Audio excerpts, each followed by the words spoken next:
Stories, Fables, Ghostly Tales.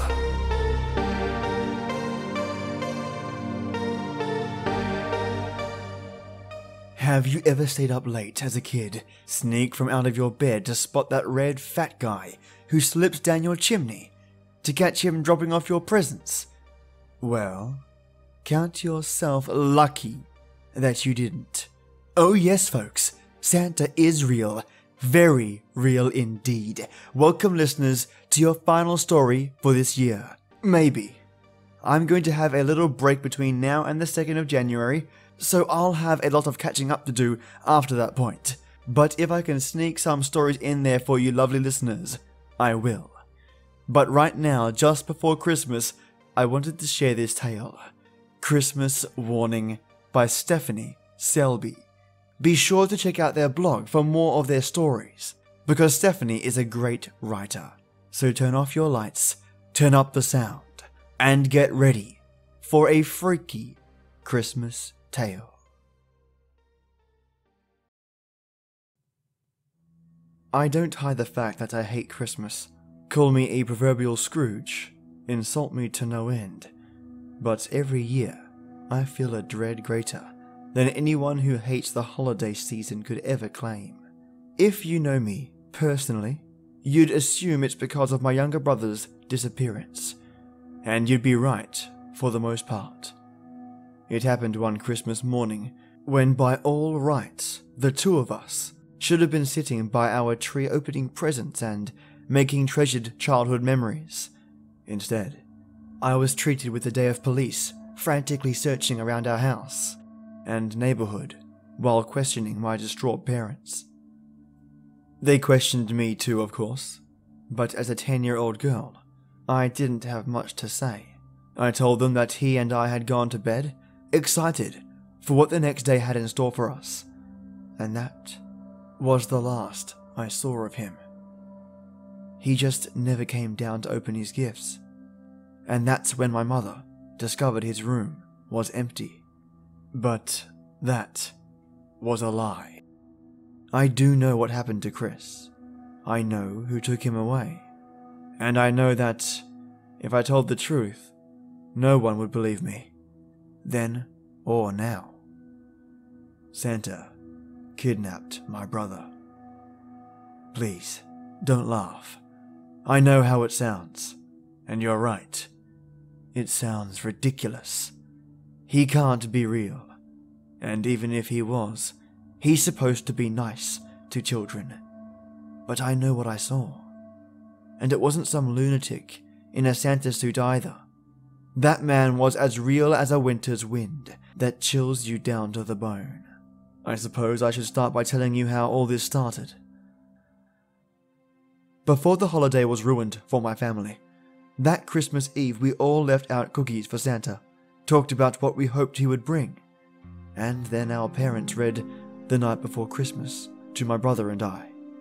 All of them cheerful, mundane traditions for our family. What was different that final year was I was noticeably less enthusiastic about the whole process. It was the first year I had openly stopped believing in Santa Claus.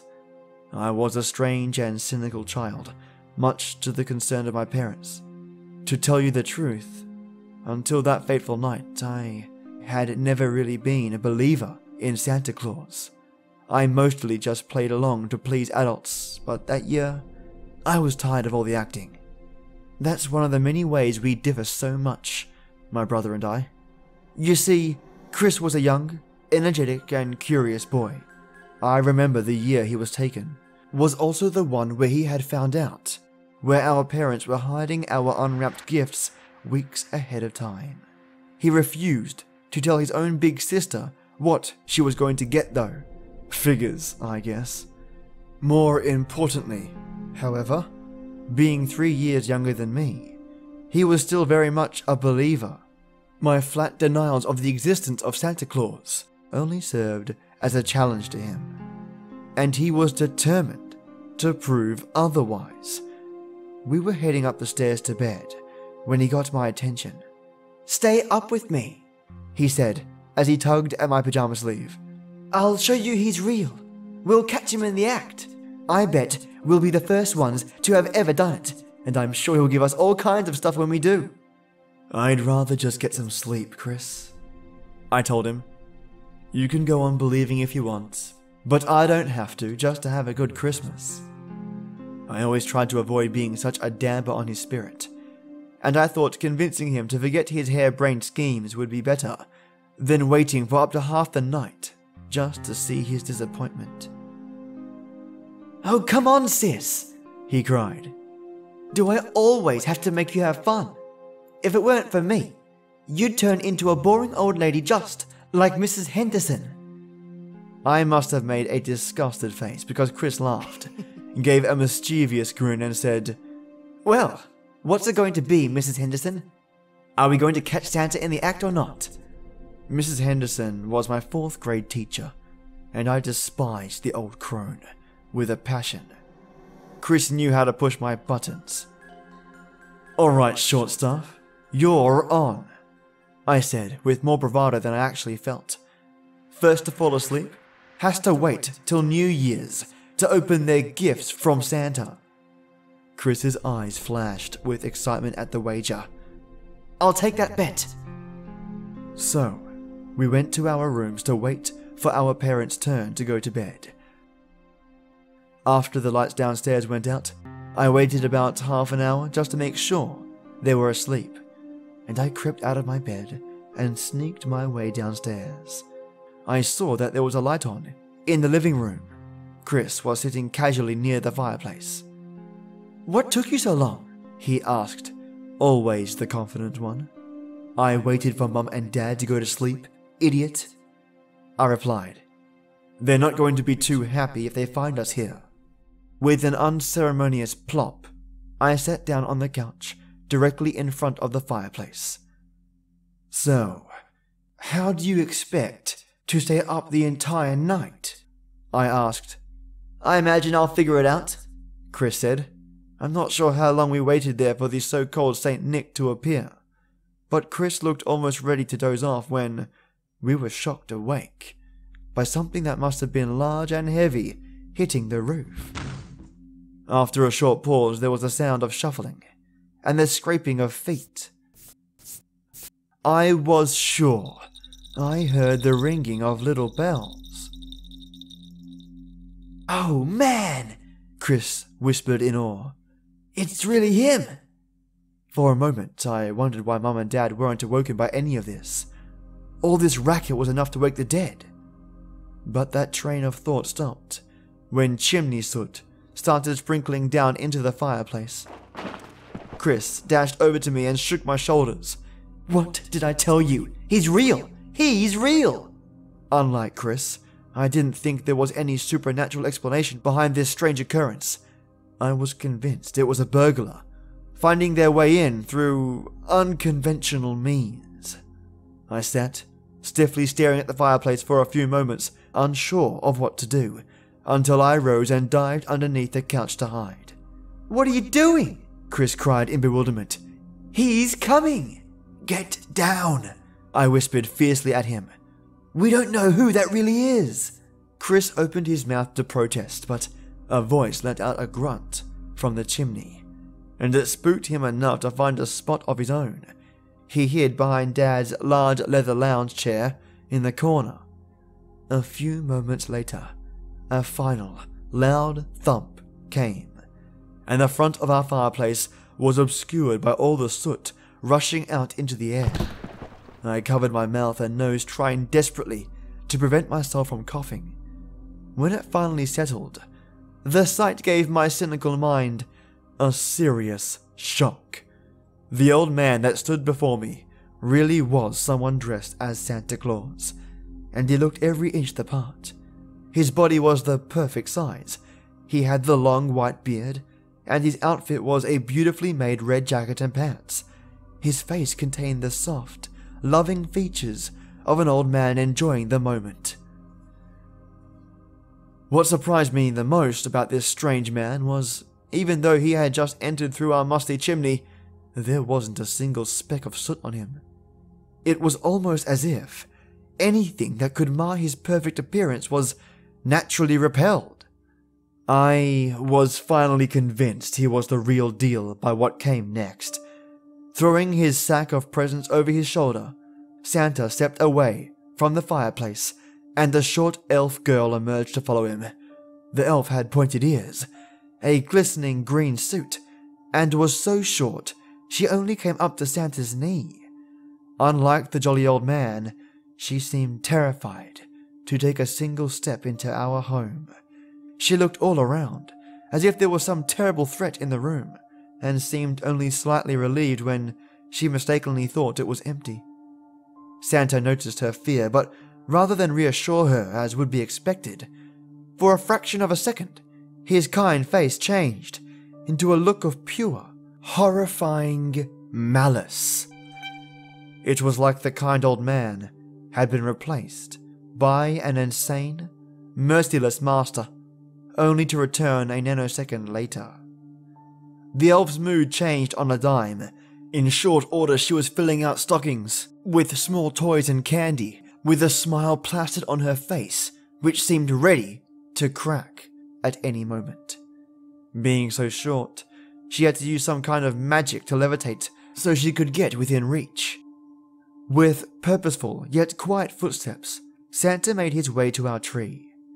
Taking 2 presents from his bag, he placed them in the proper spot and went to where we had left his traditional snack. The elf was done with her job too, but Santa wasn't inclined to share with his company. Now that she was towing the line, he barely even acknowledged her presence. She just stood there next to him, waiting for him to finish, wringing her hands in nervous movements. On its face, this whole scene like something ripped straight from a television special, but even at my young age I could tell that something more was going on. What I'm trying to say is, it seemed like they were attempting to appear whimsical for whimsy's sake. Like it was all one big act they were putting on. The little elf barely passed as a convincing actress, and Santa's momentary lapse only cemented my suspicions. It was something I was unable to articulate fully at the time, but I can now. It looked like a ruse. Chris fell for it right away, though. He must have been too young to notice the sinister signs that I had been able to pick up on. From my angle on the floor, I could see him clearly in his own hiding spot. The look on his face told me everything I needed to know. He was completely enamored with these 2 people. To my horror, he slowly crept out from behind the chair. I wanted to call out to him, to tell him to stay right where he was. That these 2 were strangers. That there was no way to tell what would happen once they knew we were there. But that would have given us both away. It's not like he would have listened to me either. How many kids out there can't help but trust Santa Claus? "Wow," he whispered to our bizarre intruders.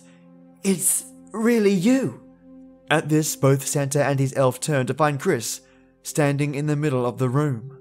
Both had this faux expression of surprise that only served to unsettle me further. "Waiting up for us, I see," Santa commented with a warm smile. "Yeah," Chris said cheerfully. "I wanted to prove that you were really real and everything." "And it seems you have." Santa replied with a chuckle. He sat down in my father's chair and motioned to Chris to sit with him, to which he obliged. "Oh man, I've got so many questions," Chris exclaimed. "Are the reindeer on the roof? Can I see them? What's it like living at the North Pole? Oh, I wish I could see it someday." "All in good time," Santa said, grinning at his remark. Maybe to some it would have looked like a friendly expression, but to me, it was a smile that seemed to contain the self-satisfaction of winning a game. As for the elf, she had lost all color in her face. She made no move whatsoever as the 2 sat together, but her expression was enough to tell me that something horrible was about to happen. I knew you were real, I just knew it, Chris said. And all the big kids at school give us such a hard time about it. Even Sis was losing it too. Just wait until everyone hears about this. They won't, Chris, Santa said, clasping his gloved hand over my brother's shoulder. Huh? Why not? He asked, confused. Do I have to keep it a secret? Santa laughed a deep, evil laugh that was too much unlike his fabled. Do you honestly think that you've been the only one to ever see me? That throughout history, the many little children of the world haven't done the same as you? Chris shifted uncomfortably in the man's lap. I guess not. You see, Chris, Santa began. Children are not to be trusted. They're the ignorant, greedy, and selfish offspring of humans. A greedy and selfish race to begin with. Over the years, I've been able to sustain myself on these human qualities, and humans have happily whitewashed my persona in order to satiate their desires without guilt. It's the perfect season for it. Don't you agree, my dear boy? The excitement in Chris's face was all but gone now. He was finally starting to get it. The children who seek me out always want something, Santa said. More meaningless possessions, satisfaction of curiosity, or simple proof are only a few examples. However, there is always a price to be paid for breaking the rules and finding something that is not meant to be found. Throughout this conversation, the elf began to gather the gifts they had brought with a hint of reluctance. She even managed to make the cookies Santa ate magically reappear. She was ridding the house of any evidence of their presence. Santa's hand squeezed Chris's shoulder tightly. I'm always looking for more helpers, he continued. Children who have seen me, who could never keep such a secret, are the perfect candidates. My brother's face turned to an expression of absolute fear. He now realized his fatal error. You are not the first, he said. You certainly won't be the last. Turning to his elf, Santa barked out a command. Annabelle, it's time. Change him now.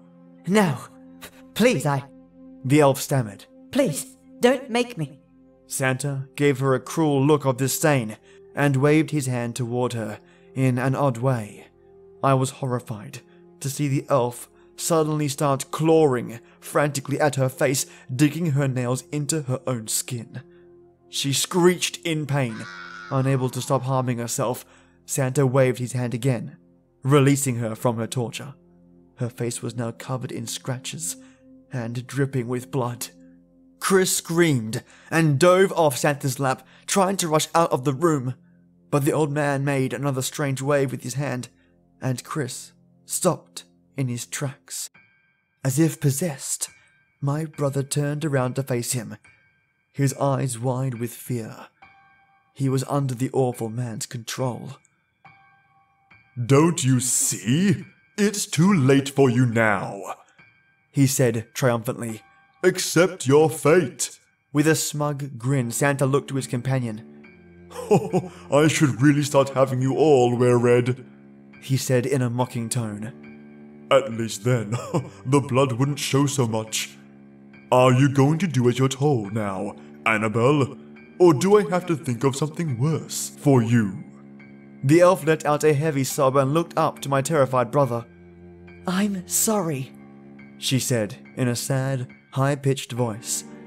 From where I was, I could see her tears mingling with blood as she took a little silver wand hidden in the folds of her clothes. She pointed it directly at my brother, and a blinding flash filled the room. It took some time for my sight to recover, but when I did, I saw the Chris I knew disappearing before me.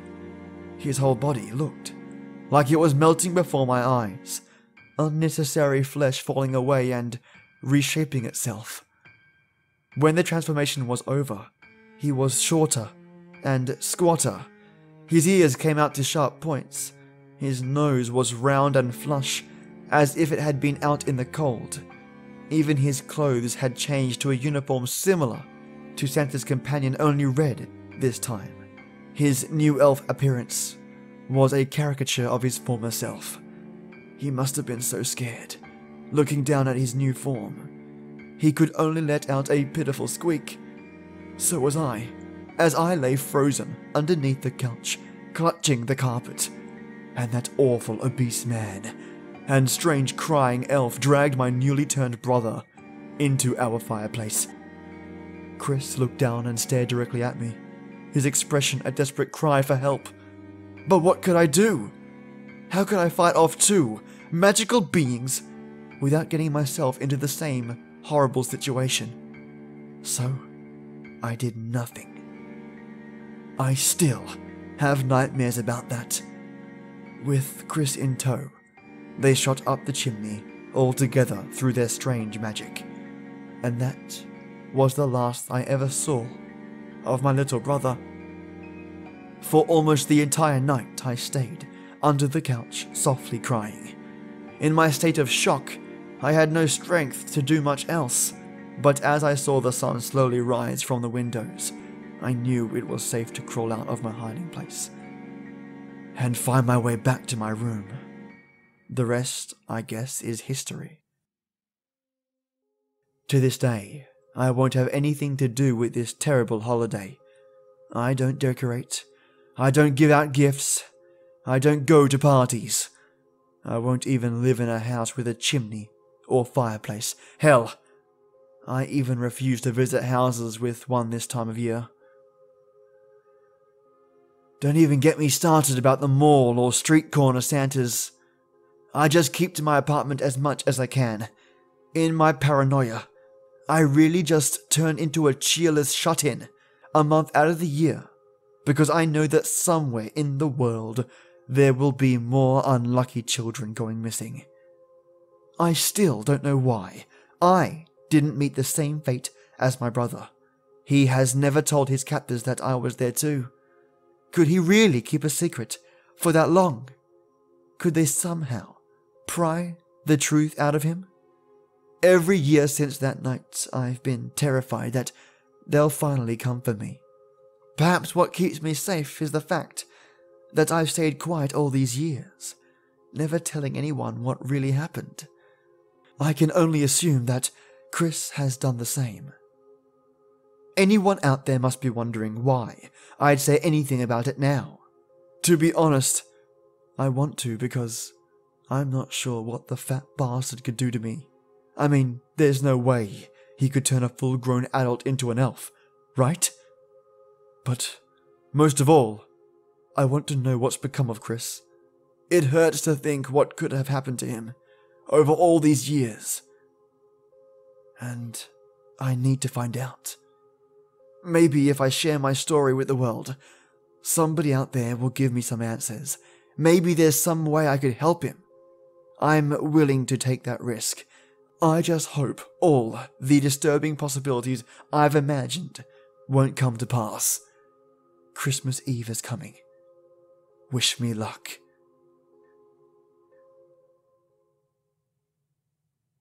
All credit of this story goes to Stephanie Selby.